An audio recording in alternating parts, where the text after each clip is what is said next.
Hello, my lovelies. I'm Jenny O, the author with no last name, and today I want to talk about. Let me check my post-it note. Here it is: TikTok trailers, fanfic, binding, and filing off the serials number publishing. Uh, this is kind of a little bit more of a complicated topic, I guess. Back in January, February, when I was doing my going from fan fiction to original fiction series, which I should probably make a playlist for, um, I mentioned fanfic book binding. Okay, and I think I said something along the lines, the jury's still out on, the legality of fanfic bookbinding or something, or we're gonna have to see about it. And because I had seen kind of in the winds that something was going on in the fanfic bookbinding community, but I was naively thinking that it was like what was going on when I first got into fandom still, and it was just people who had the hobby of binding books, binding fan fictions for their own use. And, oh no, it is not that at all. And so I really don't want to do a news video on it, but to summarize, there were people on Etsy who were taking fan fiction from other people, including Sun Yen Liu, who wrote Manacled, a Harry Potter meets Handmaid's Tale fic back in like 2020, I think was when the last chapter came out. She started posting it at around 2018. And they have been selling them for a profit. Now, Sun Yin Liu is not the only one who got hit, but they've also, to make matters worse, been taking fan art made for these particular fan fictions that they're binding and selling, and they're using them as cover art without getting permission from the author of the fan fiction or getting permission from the artist who created the fan art. And they have been selling them at a profit on Etsy. All of this is very, very illegal. And last I heard, J.K. Rowling was informed of the situation and might be getting involved in order to help with the C&Ds to get this taken down in order to get it to stop. This is a very good way, if you want to end fanfiction entirely, for it to happen. We don't want this. Sen Yen Liu has a happy ending to her story. Penguin Random House has offered her a contract, and she is going to rework Manacled and publish it as a original work sometime probably in 2025. And that's when Manacled itself will be taken down off of AO3. Now, like I said, I really don't want to do a newsy video about this because I kind of have a theory as to why this is happening. Because many of the people who apparently are buying these fandom bindings of stories like Manacled are not 100% aware, I don't know how, that they are buying fan fiction, something that was written for free. Then they can go to AO3 themselves and download and print if they want. Especially on Manacled. I don't know how you do not know when, Draco Malfoy and Hermione Granger are the main characters, and Voldemort's running around. If you have not been exposed to Harry Potter at this point, you must be living in some sort of very sheltered cave. But it is a very, very dark romance story. It's a heterosexual romance, and that's where people are segueing into it, I guess. So here's kind of my theory as to why this has been happening. And it's, just a theory. This is my opinion. It kind of started, in my opinion, because of BookTok, because of book trailers on BookTok. Okay, so mixed with authors filing the serial numbers off of their fan fictions and then not changing their pseudonym when they publish. Okay, and because of this, because I've been seeing this come up and I've been keeping track of it, I'm starting to get Harry Potter recommendations in my recommended for you on Tumblr. Now, I will confess that I do read Hermione Granger and Draco Malfoy fan fictions. I haven't actually touched the archive of that since December of 2022. I've been so busy writing. And like some of those, at least 6 months to a year before that, I think I haven't even read them yet. So it's been like 2 years since I've been like reading anything new in that fandom at all. And I was like, well, I found this out, so I had to go back to AO3 and was like, download, download, download, just so in case the ones that I didn't want were also part of this, because there's no list of what fan fictions are involved in this to know which ones may be coming down. Or may not be coming down, it depends. But there has been this trend in generally in the romance section of publishing where they are getting fan fiction authors. I mean, Raylo is just the most recent edition of this, and they are having, these fan fiction authors are either, approached by an agent because the agent likes their style of writing, or they're filing the serial numbers of their own fictions and using them to get a publishing contract, submitting them to an agent and trying to get a publishing contract, and then insisting that, my platform is with under this name for the fan fictions, and I want to continue to use my fan fiction pseudonym, so you will be able to keep that platform instead of using something that looks like an actual publishing name. For instance, I was on Tumblr, and Tor Official gave me a book that was titled Gothica, and the author was Rue Nyx, Runyx. Just one word. And I was looking at it going, that really feels like a fanfiction pseudonym. And I don't know if it is or not, but it really did feel like it. And then I kind of read the summary, and it's a dark pet romance with a power imbalance. And I was reading the summary, and I'm going, this feels like an alternate universe, Hermione Granger and Severus Snape romance set in high school, or not set in high school, but set in university, and now he's a vampire.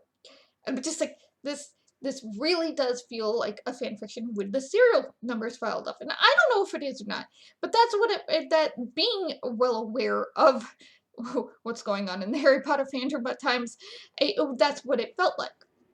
And, if that's what happened, good for Runix for getting a publishing contract. Good for you. But it really kind of felt like that this was somebody who has been writing fanfiction, wants to take their fan fiction platform of readers and try to get them to buy their original fiction. By, just filing the serial numbers off or writing something that would feel like they've filed the serial numbers off the fan fiction, even if it was a completely original story. They're just using those very common tropes from the fan fictions that they've read and loved to create their own thing. Don't know what is going on. So, I've seen on TikTok, you see book trailers on TikTok. The idea of some of them are for books that actually exist. Some of them are, would you like to see this type of book? And sometimes they're not actually book trailers. They're fic trailers, but they're presented exactly like book trailers. And yes, I've been seeing these in my recommended, and it's like, holy crap.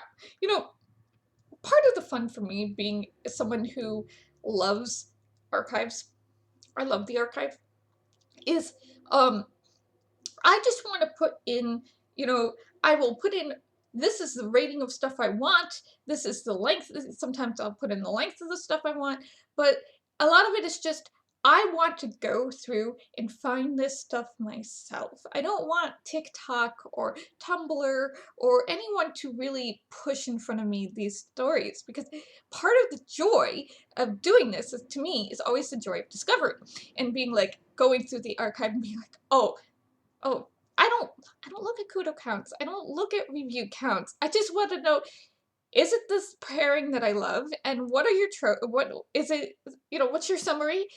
Does it intrigue me? And then, I'll either save the link, or now that we have to worry about this stuff, maybe I'll just download it. And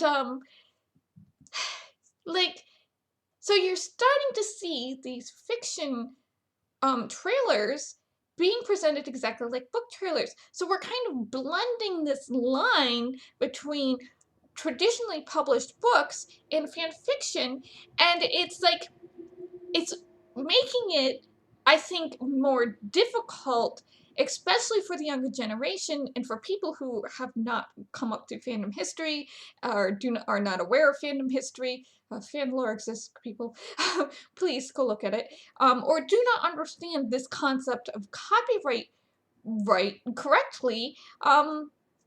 They don't, it starts blurring those lines, and so they will see this book talk trailer of a fan fiction, and then they'll be seeing that there's actual books that they know that were written originally as fan fiction. Lots of Cassandra Clare stuff, some, the Twilight, Ali Hazelwood, or the, not Twilight, but the 50 Shades of Grey was a Twilight fanfiction. The Ali Hazelwood was a, was a Raylo fanfiction. The Kate Corain was previously some sort of Raylo fanfiction, I guess. So you see these types of things where they're taking the serial numbers off, and it's not always quite as, changed as they think it is. Sometimes you can really tell, and that they're publishing them as original books, and so the line there is getting blurred too. So then you get the fandom binders, and because of social media, they're like, oh, I want to show off the fan fiction I just found.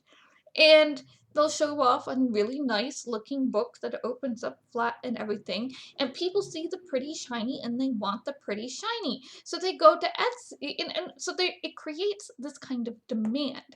And AO3, unfortunately, makes this a lot easier than it was in the old days of fanfiction.net. In the old days of fanfiction.net, if I wanted to do this, there was no choose the whole work button. There was no, turn things into a PDF. I would have to save it as an HTML, then strip out a whole bunch of stuff for every chapter, and we do it.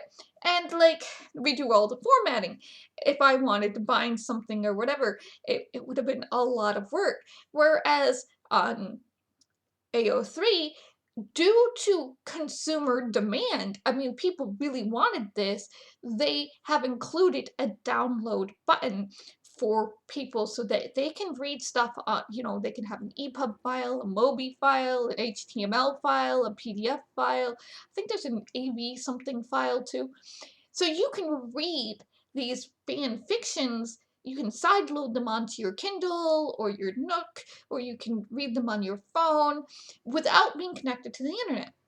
And people like to keep on their computer archives of their favorite story. I am absolutely guilty of this.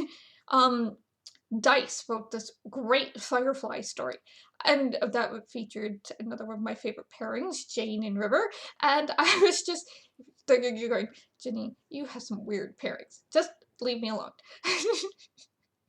So, and I was just like, I really love this story, but I don't know how long Dice is going to keep it up. I mean, it was only posted on fanfiction.net.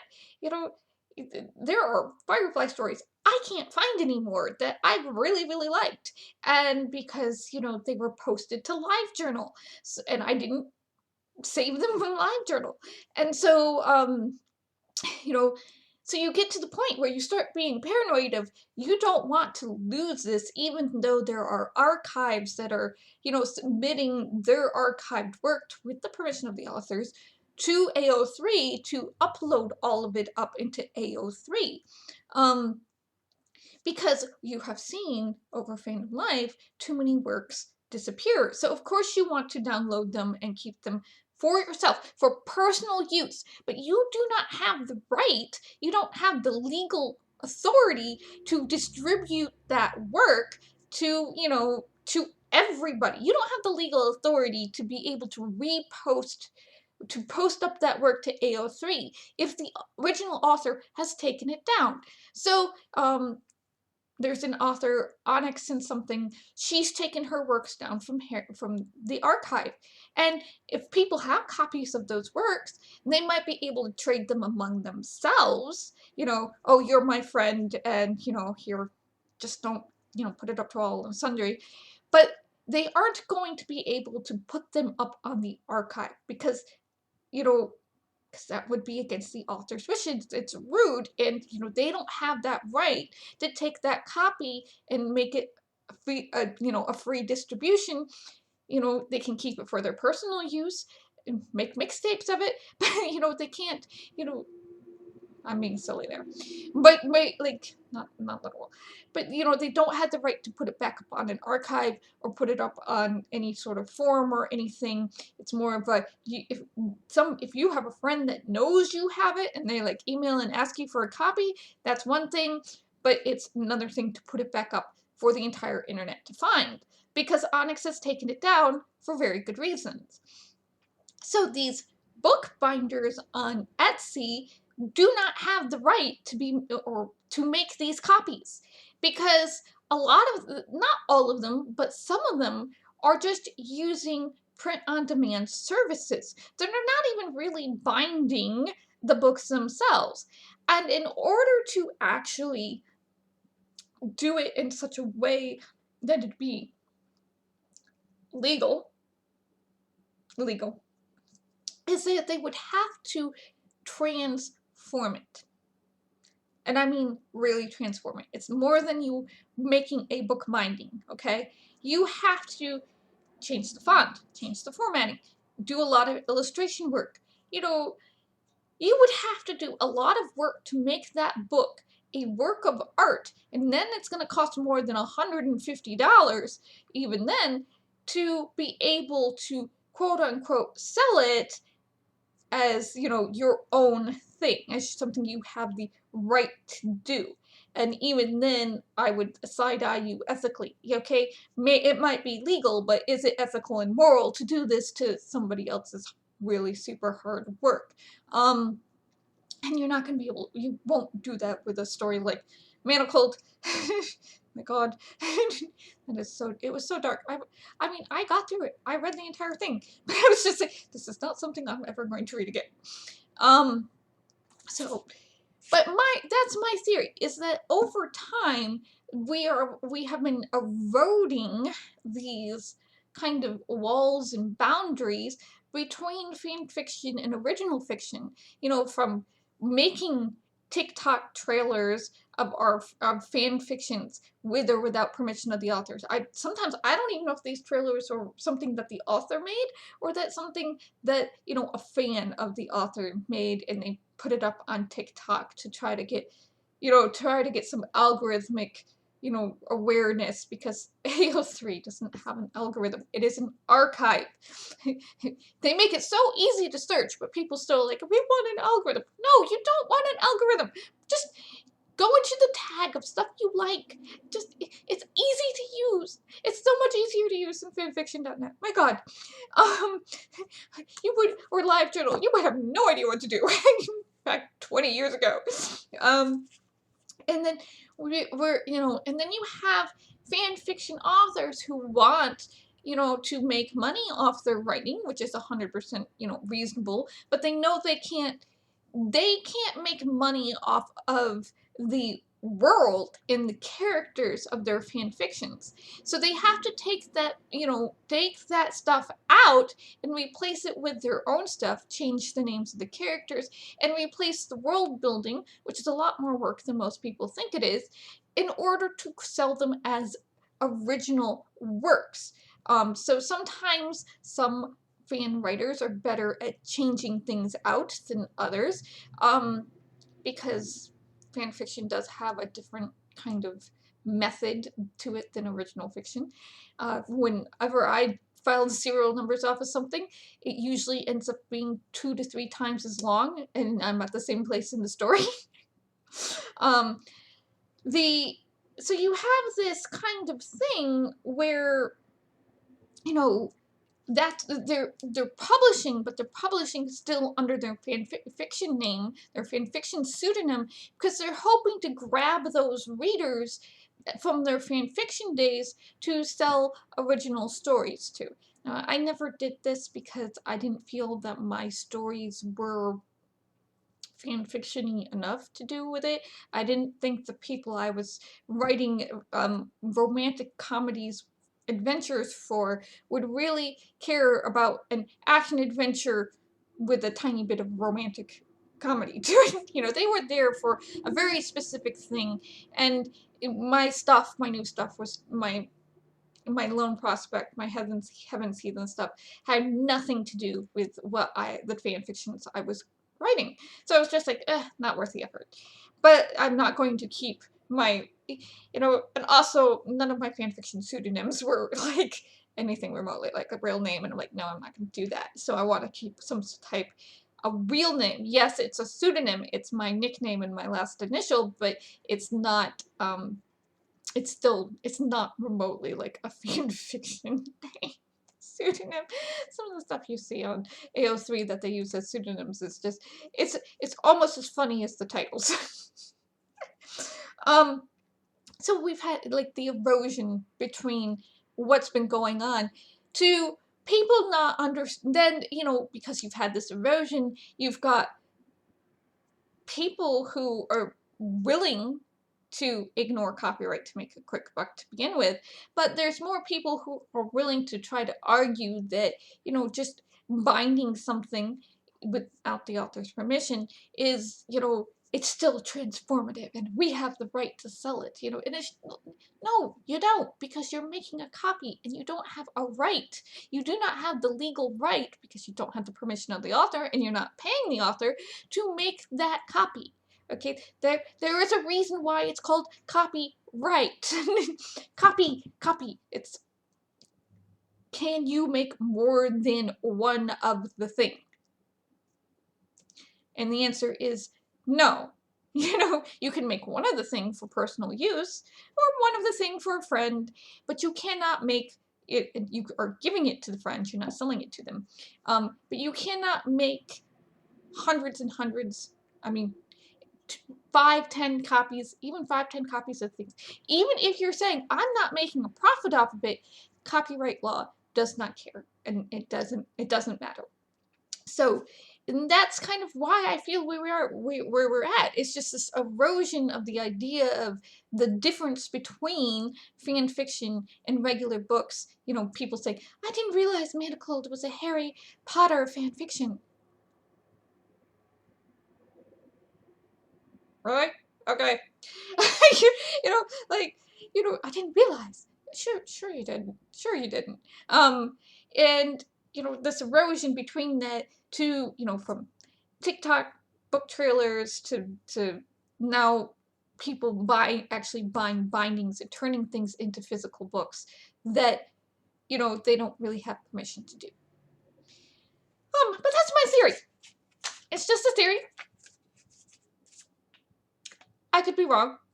I'd rather be wrong. But it is just a theory. And take what you will. Take care of yourselves, my lovelies. Bless. Stay safe. And I will see you in the next video.